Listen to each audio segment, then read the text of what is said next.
Would you Adam and Eve it? Chelsea is somehow still alive. You ain't so tough with that bad boy tuck. I'ma get it how I'm living, I'ma walk the walk.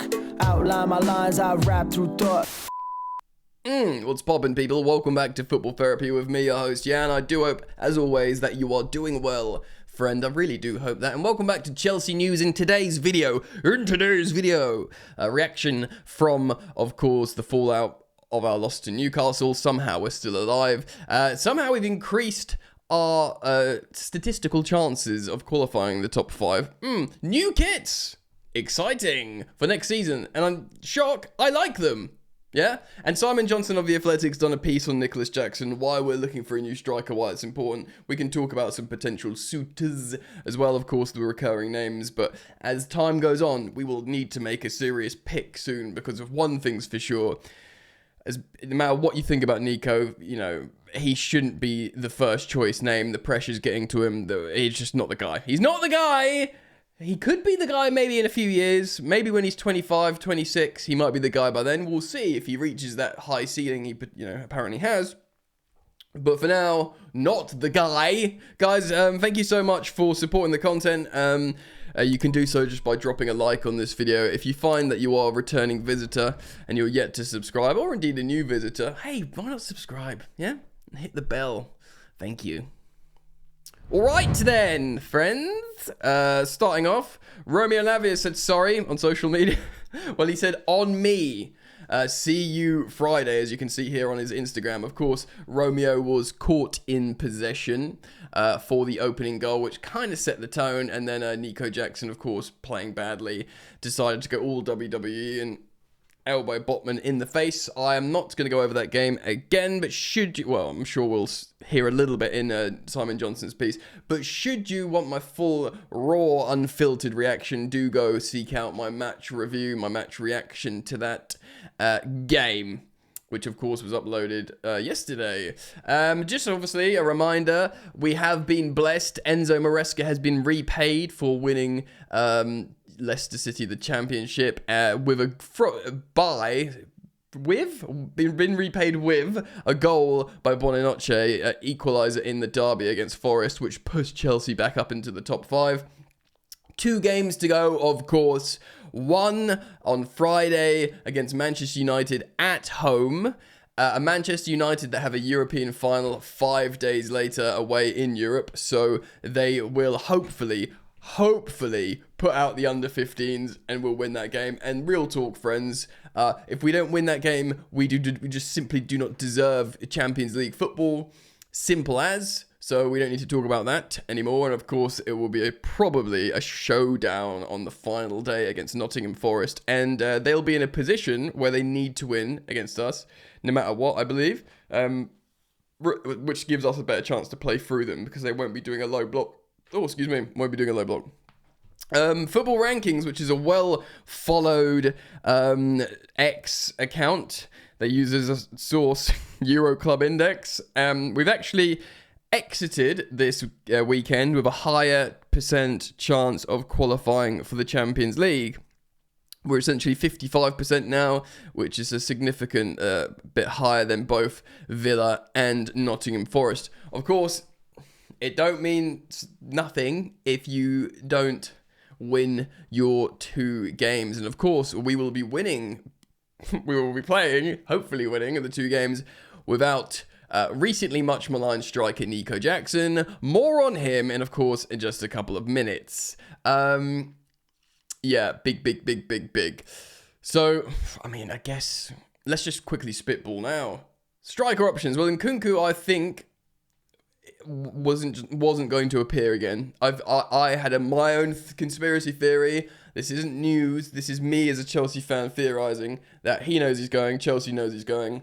No one wants him to get injured, so we can sell him. He's just not involved, and it's not like a huge loss because he's a real goal getter. He simply looks like it's not working at all. I wonder if there's a sort of gentleman's agreement, like, yeah, let's just not do this, and we'll sell you to Bayern Munich for X amount.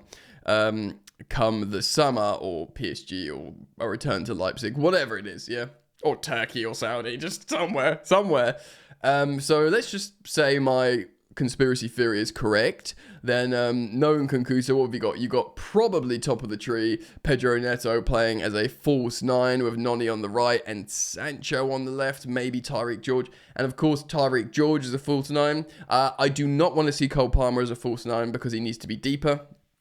And he's actually played well. I know he didn't necessarily do anything amazing against Newcastle, but I still think he looked pretty good. Like, he looks confident again after his Liverpool performance. I'm just going to try and see if I'm in focus properly here. Yeah, I think I need to turn the aperture up of the lighting. 1 second. And I sip my coffee when I pause it. I think that's better. I think that's better colour, aperture, focus. Yes, so I think probably, personally, we will see Pedro Neto play striker. I think we'll see Noni on the right and Sancho on the left, and Tyreek George start the final. I've been saying this. I don't think Nico Jackson's earned the final. I know technically that's the only game he could play in the rest of the season. Maybe off the bench, but certainly don't start him. Certainly don't start him. Right, so Football Index, who of course... Sorry, not Football Index. Footy Headlines. Footy Headlines that never miss, of course. They're very, very, very reliable. Have leaked the Chelsea kits for next season. This is on Cy Phillips's X account. This is the home kit. I like it. Genuinely, I like it. I think it would look really good on the players. I like the slightly more discreet pattern. Of course, we've had some radically strong contrasts before. I think that with a sponsor, I'm pretty happy with. Genuinely, to be honest. I think that's a good looking kit. I quite like this sort of semi-collar. I didn't think I would, but I think once you put this on a player, an athletic build, and it fills out, and it's the the vaporwave one that hugs the body a bit more, I think it would look really good. It's discreet. I think it would lend itself well to a sponsor. No, I don't think that's going to be Damac long term, but I think it's a good kit. And I must say, I don't know why, but I love this away kit. It's giving Europe. I really do. I know, like we have had red and green before on different kits. It's kind of discreet. For me, it gives that VHS. Remember, I mean, people of a certain vintage, millennials and above, will remember like VHS lines, stuff like that on the cases and stuff. I really like it, and I think it will also look really good with a sponsor. For me, this is like a really nice away kit. It's a little bit like understated, but still bold. I know this sounds proper wanky, me like describing it like this, but I do like it. I genuinely really like it, and I think it will look good on players. Hopefully, cross ruddy everything in the Champions League next season. All right, friends, then let's talk about this article, or let's reference this article from Simon Johnson of The Athletic. Here it is. Nico Jackson's indiscretion underlines why Chelsea need a summer upgrade. Boy howdy. If Chelsea want to move up to the next level, they have to find a more reliable striker who will lead the line effectively on a regular basis. Nico Jackson has had plenty of opportunity. We had 2 seasons as a starter to prove he should be their main man, but when Chelsea needed him to find the target most on Sunday, the forward found his range in the wrong way by successfully aiming a forearm, getting sent off, of course, for the elbow. Losing 2-0 to Newcastle is bad enough, but Jackson will now serve an automatic 3-game ban, and he'll miss the remaining of the season, of course. Forest and United. Failing to win both of those matches will surely mean Champions League football via a top 5 finish will elude the club for a 3rd successive season. Disaster. Jackson is not the sole reason why Chelsea may miss out on a return to Europe's elite, but the latest incident puts the 23-year-old Senegal international's lack of positive contribution over the second half of the season under more scrutiny. Yes, there was an enforced 2-month absence. Of course, he was injured. He had a hamstring injury. But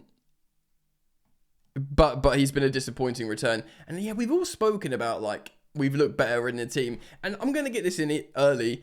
He is a good forward player that, when not being a petulant, knobber, that's when in form, when he's not injured, when he's not inside his own head, when he's not riding his own ego, he's very, very useful. He's a selfless runner. He can combine well. He's got a good understanding of other attackers, and he works hard. He is a very useful forward that, when playing well, it's excellent. For me personally, he's not reached his ceiling. I don't necessarily like his attitude. I think he thinks he's better than he is. I think he could be great. and I like the signing. Simon Johnson goes on here to explain how we only spent £29.6 million on him. So he's under 30 million. He's got a load of goals. But yeah, he'd only played as a striker for 16 games in his entire career when we bought him. And then suddenly he's Chelsea's striker. So he has not kicked it. So I think he's a good signing for under 30 million quid for goals, for, he can play out wide, of course, and for availability. Good. I think he'd be a very good second choice striker. I know Chelsea fans might be like, maybe not Batshuayi, but Loic Remy was better. I don't think so. I think because he's so young, I think he'd be a much more positive second choice striker than like a Loic Remy, a Michy Batshuayi, or, other recent second choices, as in like regular second choices, not Pato and Falcao or whatever. So I think he's a good signing, but I think we've been silly to make him first choice Chelsea striker. So Simon Johnson writes, look at the numbers. Jackson scored 14 goals in 35 appearances in his debut year, and now we'll finish with this one with just 10 from 30. 1 in 3 isn't awful, by the way. I'm just like, the thing is, he had last season, a debut season, yeah, it was, dare I say, good. So he's got 15 goal involvements in 2,200 minutes this season. It's not awful. It's not good enough to be Chelsea's main guy if you want like a Drogba or a Costa, of course. But I know it's deeper than that. It's missing big chances. It's underperforming on his XG. But of course, in last season, in 2,800 minutes, he got 14 non-penalty goals and 5 assists as well. So 19 goal involvements. And if you add, say, if he's the penalty taker, say, and scores 6, that's 20 Premier League goals. So last season would have been an amazing debut season. But the devil is in the detail. We've seen the missed chances. We've seen the petulant attitude. And this is kind of what we've been speaking about here. And here we go, the disciplinary record. Last season, Jackson picked up 10 bookings in 44 appearances in all competitions, which is, 1 every 4 games nearly. He has been shown 11 games. He's been shown a yellow card on 8 occasions in 32 games this time around, but now has added a straight red to the tally. Maresca could barely contain his anger. Of course, he didn't even look at Jackson when he came off. He'd been fair enough. Maresca said this in his post-match press conference regarding Jackson's dismissal. I did not speak to him. It's not the moment. Probably in the next day or so, I'm going to speak to him. Because it is a conversation, isn't it? Because his season's done. Because he's not going to be preparing for the next games. Just go and run about, keep yourself fit, and maybe we'll tell you the tactics for the League Cup final. It feels about the League Cup final. Conference League Cup final. Conference League final, should I say. But yeah, don't worry in the meantime, just go and think about what you've done, and maybe if we think we're going to involve you in some way in the final, you have to join in training for them. So yeah, in the next day or two. So when pressed by The Athletic if Jackson needs to improve his temperament, Maresca said, no doubt, 100%, especially at this stage of the season where we had 3 league games. Now you got 2 more. You need to avoid these kind of things because we all need to be available. It happened. Now will be the rest of the basically he's just trying to say, look, it's done now, sort of thing. Yes, with those with good memories may recall a more upbeat appraisal of Jackson in November. In fairness, at the time, Jackson did look like he was making the most of Chelsea's decision not to acquire a big name striker. He started well. In his absence, we looked worse, which made him look better. Do you know what I mean? He was a player whose performances demanded that the number 9 role be his. But once he allowed a firm grasp on the positions, because once he got it, he's like, I'm Chelsea striker. You can't think like that, unless you're a Drogba, an Osimhen, a Costa. You're a young player from Villarreal, mate. That's sort of done okay, and we've finished. We finished we've been underperforming basically. Chelsea also hoped, certainly last season, Christopher Nkunku with 3 Premier League goals and 27 appearances this season, 18 of them from the bench, his appearances, would have made a much bigger impact. Of course, doesn't fit, he's on the way out, we know that. And it was unfortunate, of course, that promising teenager Mark Guew scored 6 goals in as many Conference League games, which you might laugh at, but we got him from Barcelona's academy. and he was like, scoring in men's football in Europe. Yeah, it's lower Europe, but it's still like impressive. Like, it is impressive. Gue had like the streets. Chelsea fans really liked him. And of course, he also got injured. But the fact the club want to put this right in the summer is also a bit of an admission that they've got it wrong. Here we go. So, a new striker. It's no secret that Chelsea are looking to buy a striker. This has been in the planning for months, yeah? Of course, the names being considered are Benjamin Sesko. It's a no from me, but it's a yes if it's no other options. Liam Delap, I like him. I'd be happy if we signed him. Even if he doesn't, fill the Galactico void. Hugo Ekitike. I would genuinely be quite happy with this. I think he's a very good striker. I think he's got a really high ceiling. People who know a lot more about football than me and European football say this guy, Hugo, is the boy. We've done a video on him before in terms of looking at his stats, but he is a very good player. In fact, let me just pull something up. Okay, so I've just prepared something quickly on Understat. This is this season, Hugo Ekitike and Nicholas Jackson. Nicholas Jackson is represented in the blue. Hugo Ekitike, the young French striker, represented in the green. As you can see, blowing Jackson out of the water for every single metric here on Understat.com. So that is goals per 90. Hugo gets a goal, more than a goal every other game. He is underperforming his XG, like Nico, but he's getting 0.79, and you'd have to expect that to get better, which is a good sign. He's getting goal-scoring chances, and he's still, got a good conversion rate. He takes more shots per game than Jackson. He assists more per game than Jackson. He gets much more expected assists. He's more creative, which is huge. It's huge. Because you've got Cole Palmer. If you're creating chances back for Cole Palmer, retry, because remember, there was a good understanding between Jackson and Cole. If there's another striker that can come in and feed Cole and get him goals, then great. And his expected goal chain per 90 and build up, very, very strong. This is, I wouldn't be mad at Hugo Ekitike. I know he's not the Vogue. He's not the Vogue shout at the moment, but that's why, Look, Osimhen, just to reiterate, to remind you of the situation, we really wanted him. He really wanted us, as in theory. We negotiated long into the night on deadline day in the summer. We couldn't get him over the line for wages. And Romano and, however you feel about the leading transfer journalists in Fabrizio Romano and David Ornstein, they're saying the same thing. Premier League clubs in general are struggling to put the wages together for Osimhen. I think it's like 350k a week or something, which is more than a sane wages we pay Sterling. Now, many of you will be like, yeah, but he scores goals, he's a banker. Fine, yeah, but it's still a risk, bro. When Man City gave a 10-year contract to Haaland, but they're like, forget about the court case. They are Man City with Guardiola, yeah? And they're always going to be feeding Haaland. And even now, that they brought Haaland back in for Southampton, there's already talks in the media like, oh, well, they worse with Haaland. They're on this massive winning streak without him. They bring him back in. They draw blank against Southampton, the worst team in history. And we pay Erling Haaland £500,000 a week. If he goes a few games without a goal, it looks like he's financially crippling you. And especially if he looks like he doesn't tactically fit anymore, it's a huge risk.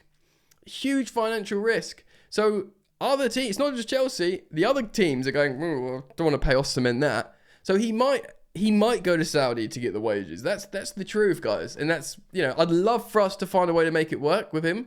Let me just nail my colours to that mast now. If Osimhen turns up now, I'll be like, yeah, I'm excited. It's not my money, but I'm just trying to play devil's advocate and explain here. But I think Delap does look like a great Premier League operator. Definitely a lot more reliable in terms of temperament than Jackson. I think he's a bit stronger, and I think his goal scoring will be a better converting. Like I said, the only one I'm really not sold on is Sesko, personally. I know Arsenal have been scouting him, and Chelsea forever, but again, he'll be better than no one, but personally, I prefer the others. Look, this is not to say Jackson suddenly has no role at Chelsea. They will play in a European competition of some kind next season, and that means plenty of games with a lot of squad rotation. Having a strong bench is also key. There's no direct replacement for him at the moment, and that's the problem. And of course, he's contracted till 2033. he's a good signing. He's already, no matter how bad his stocks are right now, we'd double our money on him. We would. Like, we'd sell him for, like, someone would look at Jackson and go, right, he does everything we need as a striker. He'll get a lot better. He's worth at least 50 million quid. I'm sorry, especially with his, relatively modest wages, long contract. I think teams would be in for him.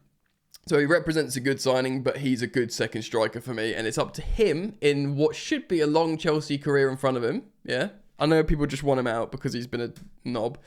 But he can be a very good footballer. But he needs to be out of the limelight. He needs to watch a better striker right now and be like, okay, that's what I need to do for Chelsea Football Club. Guys, let me know your thoughts. Please leave them down in the comment section below. Thank you for your support as always. You can support me by liking and subscribing. Should you want merch, Goat Gang Football Therapy. I'm wearing a hat right now. There will be links underneath this video if you want it. It's available, man. All right, take care of yourselves. Enjoy the football. Peace.